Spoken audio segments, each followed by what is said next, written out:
Welcome. All right, in this explainer, we are tackling something absolutely crucial. Seriously, look around you for a second. Every result you've ever gotten, every dollar you've earned, every single relationship you've built, it all starts in exactly one place, the workshop of your mind. Today we're diving deep into the legendary teachings of Napoleon Hill. We're going to use his massive study of over 500 millionaires to explore exactly how you can train your mind and ultimately take full ownership of your destiny. There is no possession more powerful than the properly trained mind. The stark reality is that the reason most people fall short in life isn't a lack of talent. It's really not. It's not a lack of opportunity or access or even luck. It's simply because they've neglected to discipline their own thoughts. When you leave your thoughts untrained, you're basically handing over the keys. You allow your mind to become an instrument for everybody else to play. Your emotions get completely hijacked by flashy headlines, your focus gets derailed by endless distractions, and your beliefs? Well, they just become hand-me-downs from whatever environment you happen to be in. But when you actively train your mind, man, the whole world becomes your canvas. Okay, let's dive into this. Section 1, the workshop of the mind, directing your thoughts. The very first law of mental success is realizing a pretty striking fact. You are not your thoughts. You are the master who has to choose them. Think about an untrained mind. It's constantly replaying past mistakes, blowing current fears completely out of proportion, and just second-guessing every little decision. But the trained mind? It looks at that exact same landscape and spots the opportunity. It detects patterns. It stays fiercely focused on the objective. You see, the landscape of your life doesn't miraculously change based on your mindset, but the lens through which you view it absolutely does. And cleaning and focusing that lens, that is entirely your responsibility. So before the heavy demands of the world rush in every morning, you've got to sit with yourself and ask 3 specific questions. Number 1, what do I want? Number 2, who must I become to earn it? And number 3, what do I believe about myself today?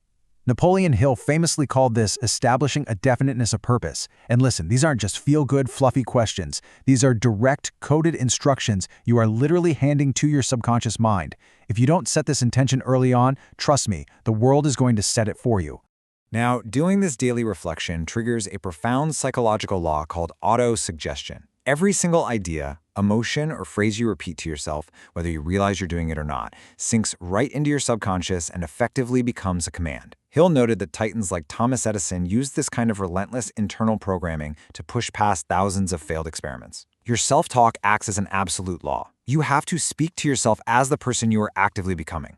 Declare your vision out loud, because over time, your mind just accepts this as fact, and your behavior, it'll automatically follow that belief. Moving right along to Section 2, using fear as fuel. Interrogating the thief. As we start aggressively directing our thoughts, we are inevitably going to run into fear.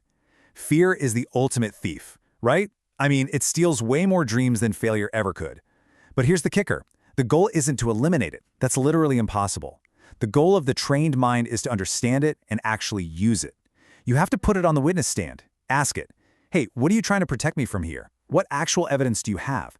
Is this fear based in solid fact, or is it just an assumption? By asking these questions, you evaluate. You separate your identity from your raw emotions, turning what used to be an internal war into internal harmony. You start to realize those massive waves of fear are really just passing storms. And here is a stark truth straight from the source of Napoleon Hill's research. Fear is often simply the result of mental laziness. Wow.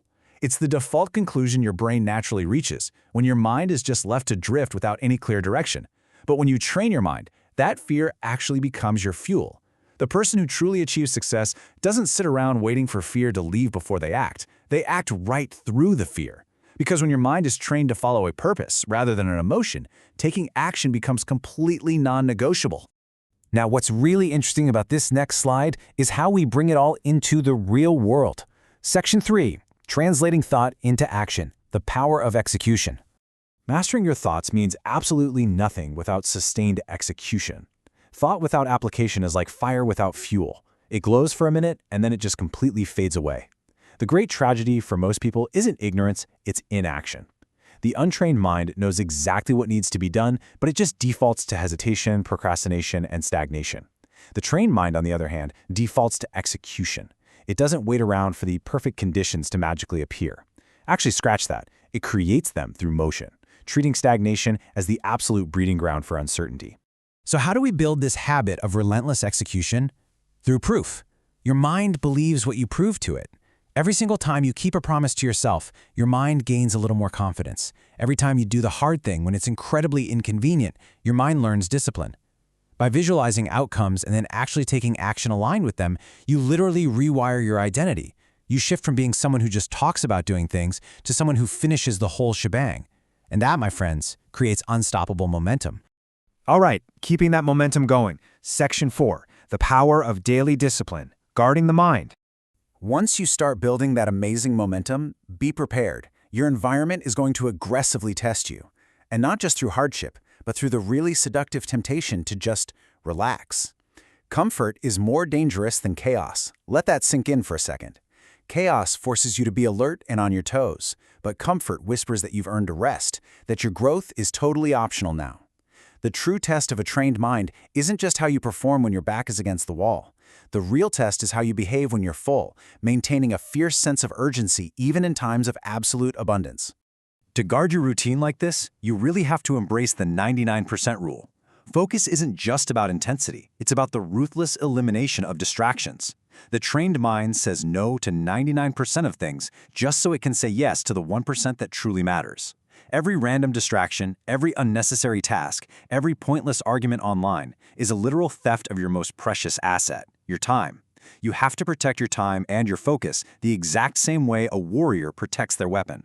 Let's move to and see how this builds into the final stage. Section 5, Achieving Ultimate Mental Mastery, Resilience and Purpose. Protecting your mind at this level requires curating a highly selective diet of information, what you're reading, who you're listening to, and the environment of accountability you surround yourself with. And a huge part of that high-level mastery is fundamentally reclassifying failure. The trained mind simply calls it data. What the rest of the world sees as a crushing, awful rejection, the trained mind just sees as a helpful redirection, or maybe a slight delay.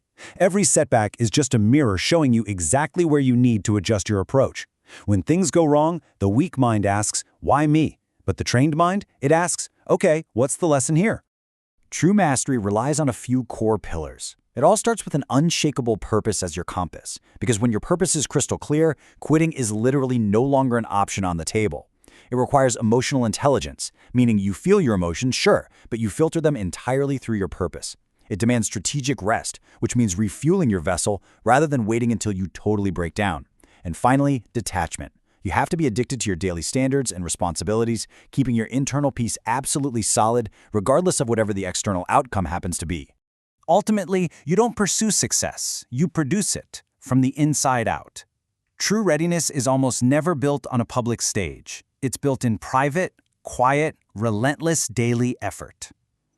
When you truly master your thoughts and your actions, you build a mindset that is virtually immune to external chaos.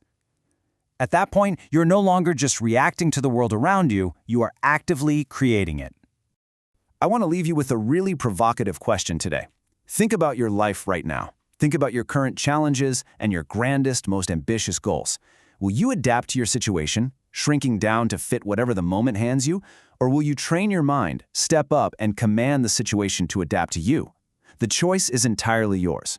Step into your calling, master your responses, and walk confidently in the unbreakable mindset of success. Thanks so much for joining me on this explainer today, and I absolutely can't wait to see what you build in the workshop of your mind.